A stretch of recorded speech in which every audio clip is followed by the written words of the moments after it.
Ya, Ega, Gubernur DKI Jakarta tadi mengatakan ia siap jika dipanggil sebagai saksi terkait dengan kasus korupsi UPS ataupun pengadaan UPS terkait dengan dana siluman APBDP tahun 2015. Ahok mengatakan akan siap jika dikonfrontir dengan Haji Lulung terkait dengan pernyataannya bahwa di DPRD lah yang mengusulkan dana siluman terkait dengan pengadaan UPS di sejumlah kota di DKI Jakarta. Dan berikut pernyataan Gubernur DKI Jakarta di Gedung Balai Kota. Jaksa minta bantu kita untuk bantu saksi yang memberatkan. Jadi memberatkan tersangka. Karena kan di situ kita yang bocorin kan, ada permainan kan, termasuk BPKP mengatakan ada siluman. Dan saya juga merasa, saya juga kaget kan. Makanya saya copot inspektorat gitu loh. Saya kaget gitu loh. Inspektorat ngaku sama kita, dulu kan masih ingat kan. Saya minta dia coret yang tidak perlu, lalu dia coret. Kenapa di APBDP tiba-tiba dia muncul? Lalu minta kita di inspektorat. Saya bilang jangan periksa dulu, biar BPKP apa yang lain periksa, dia periksa dulu. Makanya begitu dengar kesaksian di pengadilan, saya tidak tahu gitu loh. Ternyata kepala dinas yang lama, termasuk sekda, tahu loh. Kan di pengadilan ngomong. Nah makanya jaksa pengen saya menguatkan itu. Mungkin setelah itu bisa ada tersangka baru saya kira. Kalau Pak rencananya datang untuk... Oh saya harus datang dong, saya mau bongkar.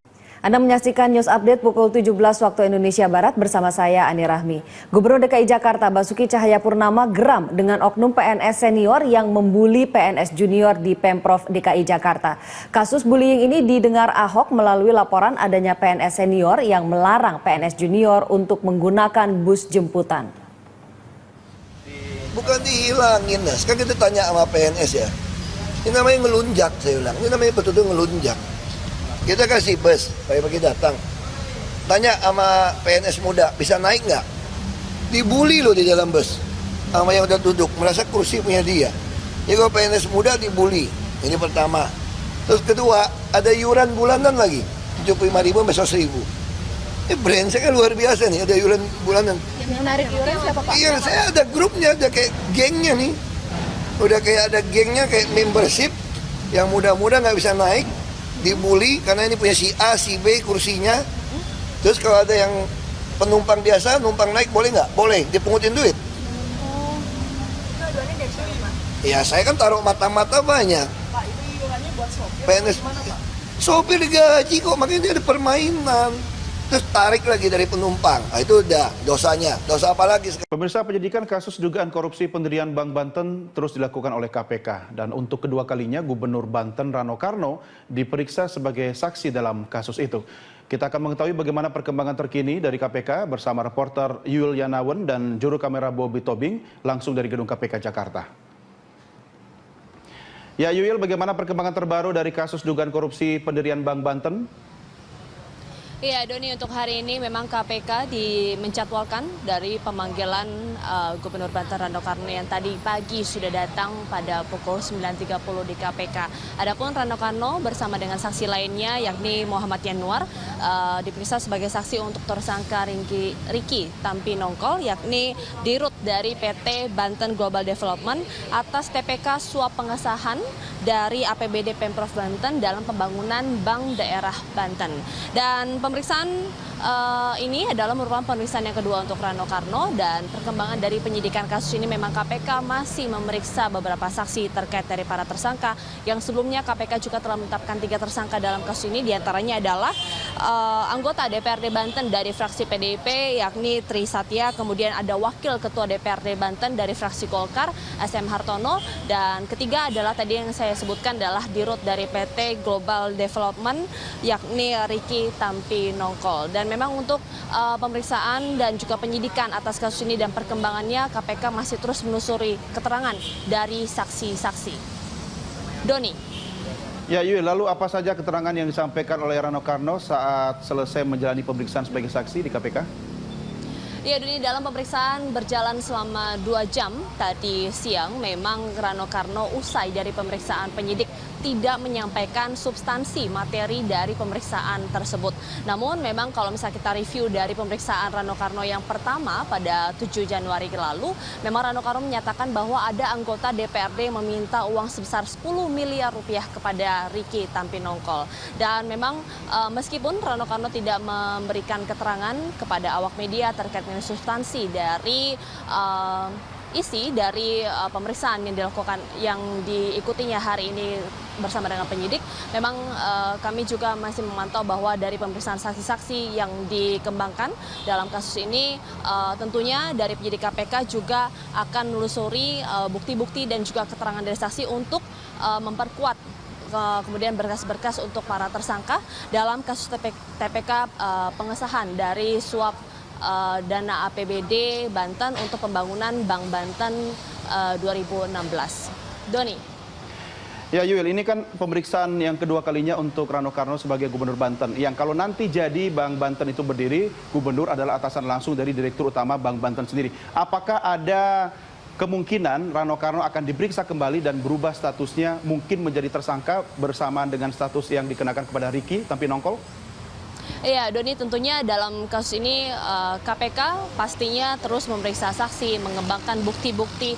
Kalaupun nantinya ada dugaan sebagai tersangka, tentunya nanti juga harus didukung dengan dua alat bukti yang cukup yang memang bisa menetapkan seseorang menjadi tersangka. Namun sampai hari ini status dari Rano Karno yang memang sebagai Gubernur Banten masih diperiksa dalam statusnya sebagai saksi untuk tersangka Ricky Tampinongkol.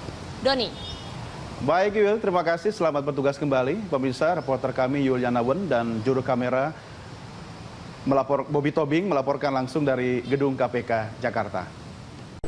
Selamat sore, Presiden Joko Widodo melakukan kunjungan kerja di Wonogiri, Jawa Tengah. Salah satu agenda Jokowi adalah mengunjungi salah satu perusahaan dalam rangka peluncuran investasi padat karya yang menciptakan lapangan kerja. Kita bergabung bersama rekan kami, Tiara Amalia, yang akan melaporkan langsung dari Wonogiri, Jawa Tengah. Tiara, bagaimana suasana kedatangan Presiden di sana dan juga apa saja agenda Presiden? Ya, RI 1 Presiden Joko Widodo baru saja tiba di Wonogiri dalam rangka peresmian pabrik garmen asal Korea di Desa Kerjolor, Kecamatan Ngadirojo, Wonogiri, Jawa Tengah. Kedatangan Jokowi tadi disambut antusias oleh warga yang sudah berdiri di pinggir jalan menantikan kedatangannya bahkan sejak pukul 1 siang tadi. Presiden datang didampingi Ibu Negara Iriana Joko Widodo serta Menteri Perindustrian Saleh Husin, Menristek Dikti M. Nasir, Kepala BKBM Franky Sibarani, dan Kepala Staf Kepresidenan Teten Masduki. Dalam kunjungan kerja ini, Jokowi akan menekan Memorandum of Understanding atau MOU tentang penyerapan tenaga kerja dengan beberapa perusahaan. Selanjutnya, Jokowi nanti juga akan menandatangani prasasti pendirian pabrik garmen ini. Kunjungan kerja merupakan salah satu peluncuran program investasi padat karya menciptakan lapangan kerja tahap 3. Program ini ditujukan untuk membuka lapangan kerja dengan menarik investasi ke Indonesia. Dengan begitu, program ini akan menekan angka pengangguran karena pabrik-pabrik ini nantinya akan menyerap ratusan ribu tenaga kerja. Yang memang pabrik-pabrik ini baru ada di 2 lokasi, yakni Provinsi Jawa Barat dan Jawa Tengah yang merupakan tahap awal. Pabrik garmen ini merupakan pabrik investor asing asal Korea yang merupakan salah satu dari 16 pabrik yang akan dibangun sepanjang tahun ini hingga akhir Desember 2016 nanti. Yang pabrik-pabrik ini nantinya akan merekrut hingga 200.000 tenaga kerja. Pabrik garmen ini membuka lapangan pekerjaan dengan total tenaga kerja yang dibutuhkan hingga 12.600 orang. Sebelumnya, tapi para calon tenaga kerja ini akan diberi pelatihan dahulu, yaitu dalam Balai Pelatihan Kerja atau training yang pelaksanaannya dipusatkan di Timbul Jaya, Wonogiri. Selain itu, pembangunan 16 pabrik dalam program investasi padat karya menciptakan lapangan kerja yang salah satunya di pabrik garmen ini juga dapat mengatasi gelombang pemutusan hubungan kerja atau PHK yang terjadi akhir-akhir ini. Dengan adanya investasi baru di sektor padat karya ini, salah satunya di Wonogiri ini, lapangan pekerjaan yang tercipta akan jauh lebih besar. Dan memang untuk menggenjot pertumbuhan ekonomi, pemerintah telah melakukan percepatan penyerapan anggaran. Jika biasanya dana APBN baru diluncurkan ke masing-masing kementerian pada bulan Maret atau April, namun sekarang sudah dimulai sejak Januari, yang tujuannya agar dana ini segera diserap untuk percepatan pembangunan dan berpukar di daerah, sehingga menyerap lapangan pekerjaan. Diharapkan juga pemerintah daerah atau Pemda di seluruh Indonesia turut membantu penciptaan lapangan kerja baru dengan mempermudah perizinan investasi bagi para penanam modal yang ingin membangun pabrik.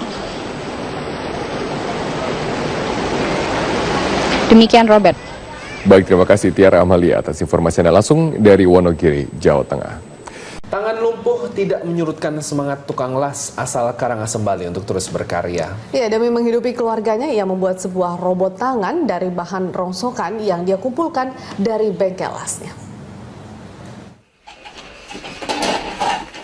Tangan kiri yang lumpuh sejak 6 bulan lalu tidak menyurutkan semangat Wayan Sumardana untuk terus berkarya. Tuntutan untuk tetap menghidupi keluarga membuat lulusan sebuah SMK jurusan teknologi ini mencoba untuk membuat sebuah robot yang dipasang di tangan kirinya tersebut. Bukan sesuatu yang instan, robot ini baru bisa berfungsi dengan baik setelah 5 kali gagal bereksperimen. Akhirnya robot ciptaannya ini dapat membantunya berkarya sejak 4 bulan lalu. Untuk menggerakkan robot tangan ini, Wayan Sumardana menempelkan chip di kepala. Chip ini berfungsi untuk menangkap sensor perintah yang dikendalikan oleh pikirannya untuk bekerja. Bahan pembuatan robot diambilnya dari barang-barang